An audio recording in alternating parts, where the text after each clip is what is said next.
Jürgen, one of the questions Johnny Searle wanted me to ask you was, what do you think the principles of a good rowing stroke are? And how has that changed over, have you sort of developed a different understanding of that over your career? Okay, I think what I have learned, and there's a lot of scientific work behind. I think, of course, you need the wave for acceleration. It means you have to have a certain length of the stroke to accelerate the boat. If you have, like, there's also a little bit a product of the interval training in the past. If you take from the interval training, the stroke was enormous hard and short. In Adam's time, okay, those eights, if you're under 6 minutes, you were already a good eight, but was a little more because the physical side, maximum power was a key thing.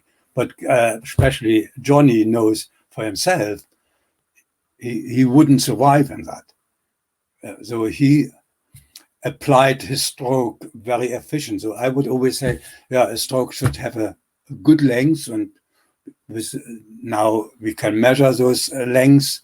We get a lot of data from all different sports, from all different athletes with all different physical capacity, and you would see sometimes not the ones with the biggest ergo being most efficient in their stroke in the boat, because just they didn't find the connection for the stroke on the front. And so I think how you place your blade on the front end, picking the flying wheel, that is a very crucial thing. That is be sensitive. It's not just hacking the blade in, bring it very horizontal down without, that is a high thing. Changing direction on the front end, vertical and then horizontal, putting and locking the blade underwater. That's, I think, is a very, very crucial thing. If you get that right, without overworking, without shaking yourself, so just, very intelligent, very sensitive, and still powerful. That's it from my point of view, the key. And then if you have done the right sequence between legs, body, arms, to go with the acceleration of the boat, or accelerate the boat, then I think that's a stroke I would always teach. But that pickup is crucial. Jürgen, who was the best technical rower that you ever coached in the British team? That modelled that stroke the best. I think the most of them came very close to it. But I would say, be fair, Tom James was a very sensitive athlete. He could really translate his power, and I wouldn't say it was low power. He was quite a good physical, maybe not the top, but he was physically good. Tim Foster was one as well. He could really feel the boat on that front end and time it right. So but all the other athletes, otherwise they wouldn't win, been close to it.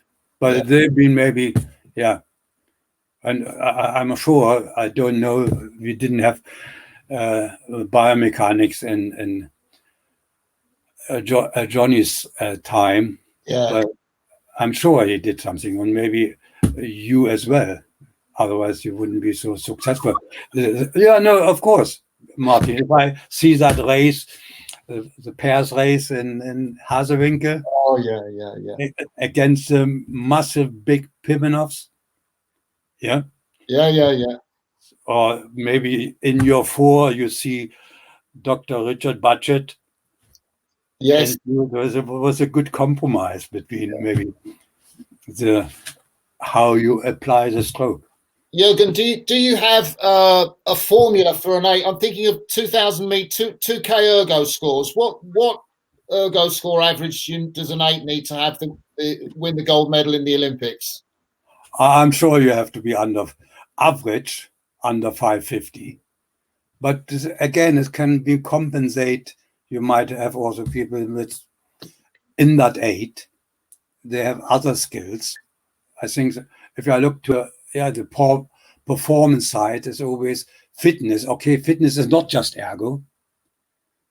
Then comes in skills, technique, personality.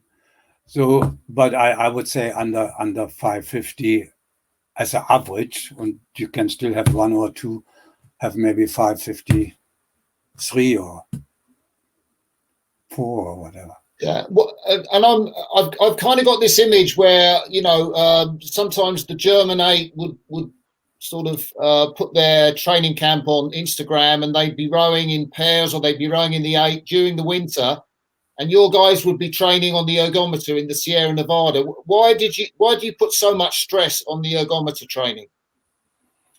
I think that's the for a team thing is the best individual training where I can see people how they cope with the training load. In the 8, of course, you can have the biomechanics on, but I think that's just my very personal training. And I think for a period of time having very personal training where they learn a lot about themselves in that environment, I think that's how I see it. Time well spent. You can, I think, and I can always say in all those years didn't work against us. We're not overdoing it, but having a block, very personal, individual training, and you can't hide away. The computer is always there. Yeah. Yeah, Jürgen, there've been some developments in rowing technique recently. You think about the Australian team coached by Ian Wright and the way they change, the pause at the finish and the high rating style. What do you think of those developments? What do you make of them? Okay, I mean, you have just seen, I know Mike Spracklen did for a while a very different style, leaning back very far. And of course, it was always the question, and I discussed it with the athletes, and I think I was confident putting a lot of weight in the bow if you lean so far back, and then the long way you have to go to come back, is for that momentum in the boat can't be always good. And of course, they did it very good in their time, and then, we saw some people in the juniors copied that as well in Britain in that time. Okay, I always think, or the same thing is, we had in the beginning in 2013, we saw crews rowing extremely high rate. I take the Australian 4, the New Zealand single with a new world best time. Yeah. By the end of the day, you haven't seen them anymore. So I think, you have to have the right range. You should use your upper body. I wouldn't think, I always think making that on the way forward, you see, then the boat takes up speed. If you stop here, you have a more resistance on the boat because you're pushing a little bit more the bow down. But I always think after the bow comes out to leave the bow up and not having that up and down. So I always think, not how sometimes, I see it in the past always some coaches, especially in preparation for Henley, and just rushing their hands out. I wouldn't do that. Yeah. It should be always in harmony. This harmony, I think. Yeah. So Yeah. I'd like to. You've coached all kinds of athletes over the years. Some fantastic athletes. If I asked you who was the most challenging athlete that you had to coach, gave you the most difficult job? Why? Oh, okay. That's a good question, Martin. I must say, but that's not a challenging athlete, and especially with changing side was James. Sometimes James Cockner, fantastic athlete, fantastic personality, but was not easy sometimes. Yeah. But always new ideas, and doing that, and so. Yeah. But that's not totally negative, I think. Yeah, I think for a good coach, you can't breed 6 or 8 athletes all the same. They have all the one or other thing. The key thing is to bring it together. And that's, I think, what I've always learned and looking. If you have a good football team, you don't want to have 11 Beckham or Ronaldos. You need always people playing for them.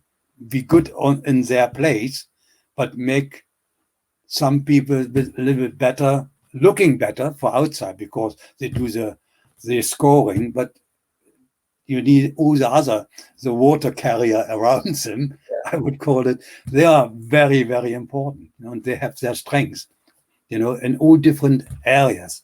Sometimes, they can motivate a crew very good. Even they're not the strongest, but they have that feeling. So far I see that good mix sometimes is as important as well. It's not just mookies, so it's just a combination of different things. And if I learned a lot even then. In 1991, the 8 was a big learning curve for me. We won bronze. Yeah. We had even the boat driver had to jump in sometimes. Yeah. Drink water, yeah. You remember? And we had so different people in that 8. And works well. And so and so far sport has learned me, it's not just, of course, the big picture is there, but a lot of things is possible, and that's what you have to find out also as a coach. Jürgen, this might be too difficult for you to answer, but I'm imagining, a dream 4 of all the 4s that you've coached, and who you would have in your dream 4. One that you take to your desert island and say, "This would be my all-time dream 4." Is that? Can you start to construct such a boat? No, that's always a good question from journalists finding that out. I think we won 5 Olympic Games in the 4 so far. Okay, the next one is coming, and some of them been 3 times in it. I think every 4 had his time. I think it would be not fair. They won it. Martin. It's very difficult now. Okay, why is that? Nobody, and I think that's why I think as well, nobody is perfect. Yeah. And so far, in that time, there was a right combination, physically, technically, mentally, to take on the world and bring it to a good end. So that's what I would say. It's a good answer. There's some questions coming from people watching. Thanks for everybody watching and tuning in. I hope you're enjoying this chat between Jürgen and I.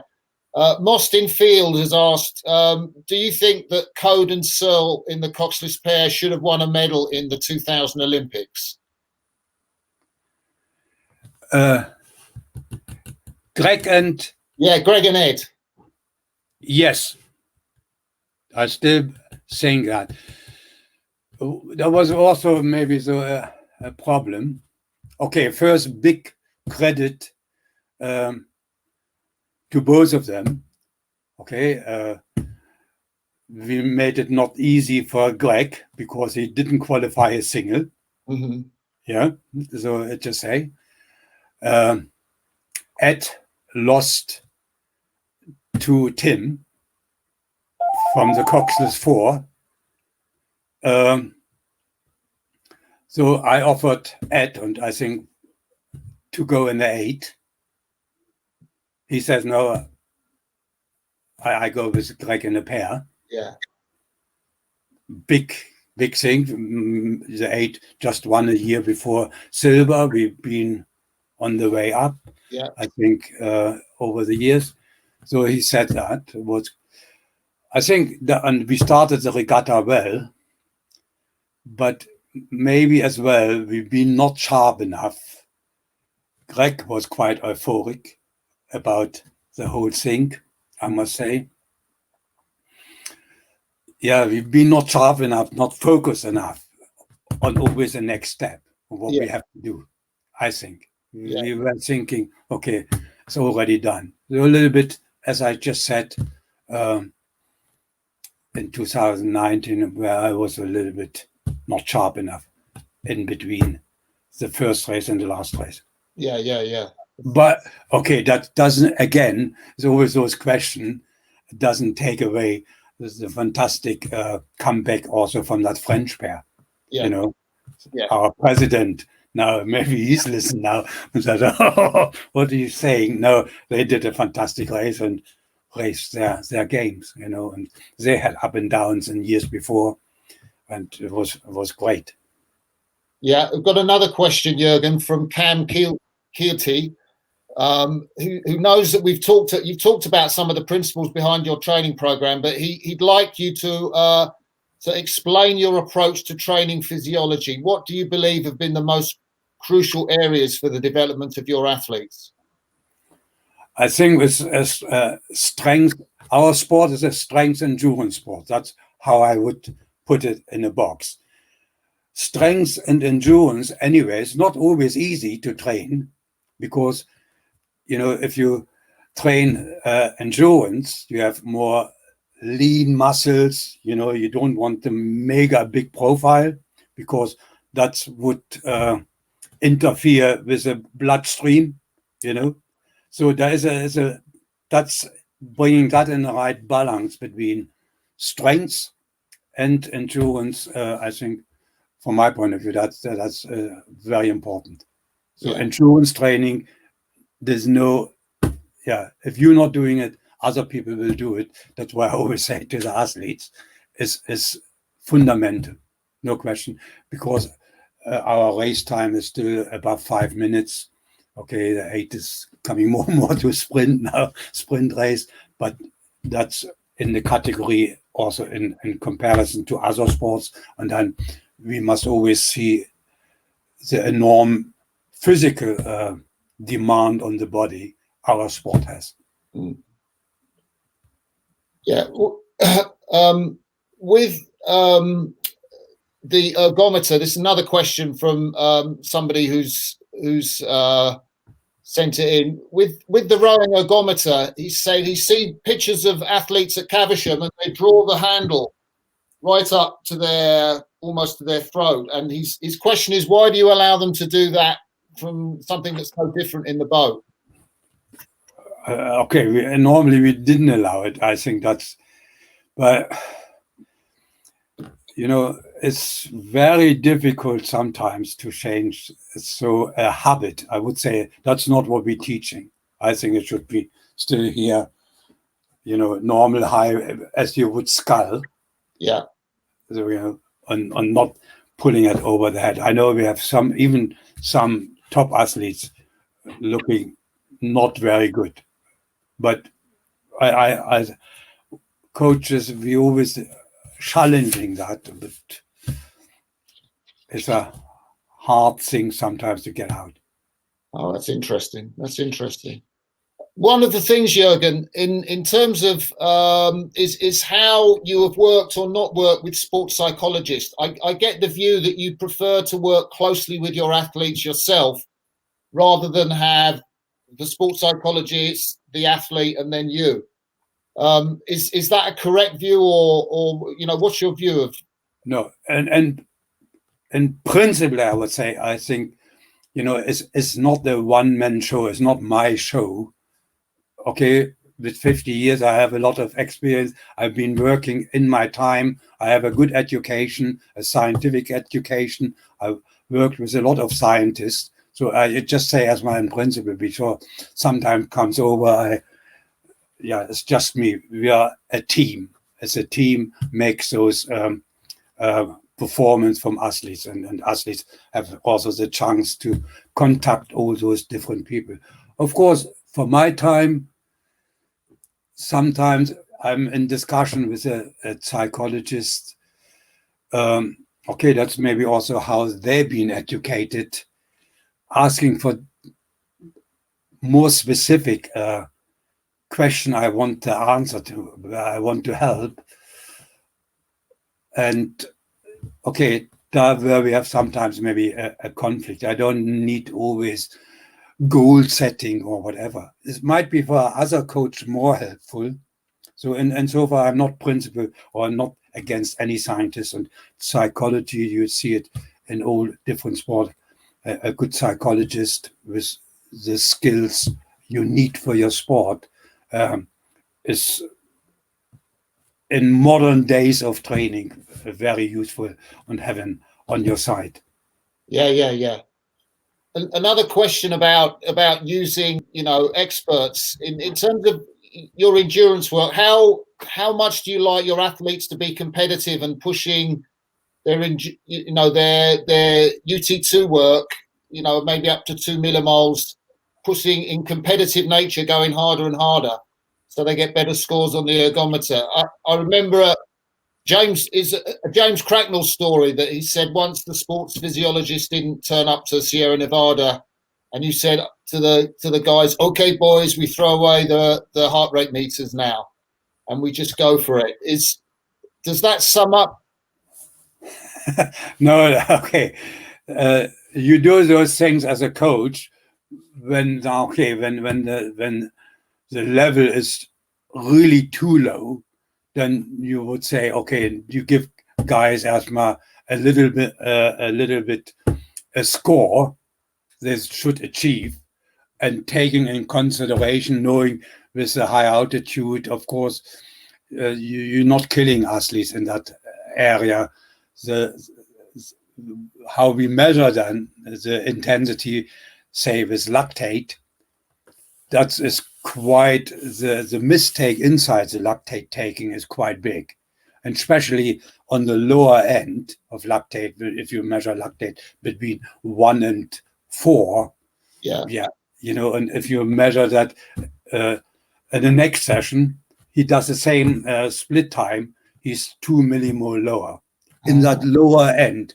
And so far, that's why I think, where a coach must know the athletes, you're pushing a little bit forward more on the performance side than just physiology, So making it a little bit balancing things out. Of course, you don't want to overtrain an athlete and say, okay, go always flat out and lactate doesn't exist. But that was just sometimes where you help an athlete and look, do that for a while, and then we do the next step. Yeah.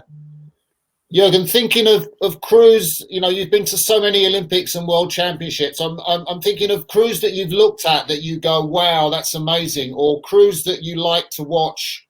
When you go to the World Championship, you see so many crews rowing up and down. Who strikes you? Not British crews, but that you would go wow to. Okay, if I take the nearest time, I think really impressed, because this is a boat I like, is the Dutch men's quad. Oh yeah. I think they really, how they apply the stroke, how efficient they are, is just really really nice to watch from my point of view. And that's exactly so a little bit how they pick the water. That's and the double comes in the same direction a little bit. So that's definitely a boat. Looks to me very good. In the past, I was always impressed also with the American Women's Aid. Yeah. Was very solid, good girls, very well drilled. So yeah, okay, there's always some very, of course, New Zealand pair really showed, but also our women's pair Oh yeah. in Rio. I think they were also not maybe physically the strongest girls, but very skillful, especially Helen, how she set up her stroke was just yeah, it was nice to watch, you know, and I'm sure there's a lot more. Yeah. What about coaches, Jürgen, that you admire in terms of, you know, the way they work with their crews? You've spoken to so many coaches. I know, having cycled on the bank with you at regattas, who do you Okay. admire coaching as a coach? If you're so long time around, of course, a lot of coaches disappeared after a while. But I think, and so far, I still a big respect to Dick Tongs. Ah, You know, I always think, okay, he was maybe listen to him and to the coaches conference. In a lot of parts, maybe different to me, and that's good. There's not just one way. yeah. But his success and how he always did it with different athletes, that was something really was great. How I thought. Uh, yeah, I know. Also, okay, I didn't see him so much in the coach side, but Tor Nielsen, I think, listen to him. You know what he has learned. So I wasn't totally his opposition when I came in. It was more lightweight, but okay, I learned also from Mike Spratlin. You know, that was quite interesting for me, and he had a different approach sometimes. But okay, what he did with different nation again, yeah, was very successful. Wow. Jürgen, we're coming to the end of our time now. We've been nearly talking for an hour and a half, which is amazing. I'd just like to maybe close off with one final question. The sport of rowing is going through a lot of changes, you know, question about what it will look like in the Olympics. There's this idea of coastal rowing. There's the notion that the numbers in rowing may have to shrink and the program may have to change. Do you have an idea of what the sport of rowing should look like, or what should be kept in the sport of rowing for the future in the Olympic movement? I think, and we discussed it for a long time, um, we have to work. How can we make our sport more attractive for the media? That means that includes as well, we have to discuss the length of the course. Of course, now we're starting already anyway, making compromises, maybe because people will not always building us a course if there's not the natural environment is there for a lake, or there is already an existing 2,000-meter course. And, and especially if we want to be in and staying in the Olympics, we have to adapt a little bit. Canoeing doesn't need 2,000 meter, but we are a similar sport, I would say. So my thinking goes, and then, so we can bring the race even now. Okay, you have the big screen more close to the spectators, Yeah. And that's how I can see it. I know we should do everything anyway to hold our sport in the Olympics. We are still, how I see it, a niche sport. We are not a sport makes money. We always need the sponsorship from the government. to do our sport, but the sport, I'm sure, in the modern times has a lot to give, because of course we have full-time athletes, but the whole environment is still amateur. Nobody gets rich or whatever, and it's a great sport. It's a sport, where you train the whole body, so it has also good effect, and you can see it now. Ergos are in every gym, so something similar. The Ergo Championship has fantastic developed over the years. That's something I can see. And with the numbers, there's always a discussion where everybody is after us. I don't know how it works. The compromise we want is really interesting, coastal rowing, but okay, I don't know how end of the day IOC sees things, and okay, we take a little bit away from there, but put it in there, but the overall number still stays the same. But if we reduce all the traditional boats, we have nearly no semi-finals anymore. Okay, is also not so good from my point of view. Or if you go down to 4 lanes, to have the spectator want to see a crew more often. If you go in an 8 and you qualify straight away for the final, you're sitting there waiting a week. With highly trained athletes, so nothing else happens. You train and train, so we could use that's something where we have to think to be more often seen. And that means we have to look to our competition system, distance, and how we do that. Are you optimistic about the future, Jürgen? Yes, I think all the good things, and I think FISA presented that very well, what our sport can give, especially in a time when the environment is so important. I think, we don't make any dirt. We're using the lakes. We want to have clean lakes and rivers. I think now with the new technique, we don't need smelly motorboats. We can have electric ones. So I think there's a lot of things, and is for the grassroots or for the normal people, rowing is a good activity to have to keep people healthy. Jürgen, it's been so delightful to spend just over an hour and a half in your company. You've dealt with all the questions that I've thrown at you. Some of them were a bit tricky. I apologize for those ones, but it's been amazing to listen to the world's greatest rowing coach talk about their philosophy and their career with such clarity and openness. No, okay. I'm thanking you, Martin. We know us. You followed me through the time in Britain as athlete, as coach. It was nice to talk to you. Thank you. We'll end the live part of the broadcast now, Jürgen. Okay.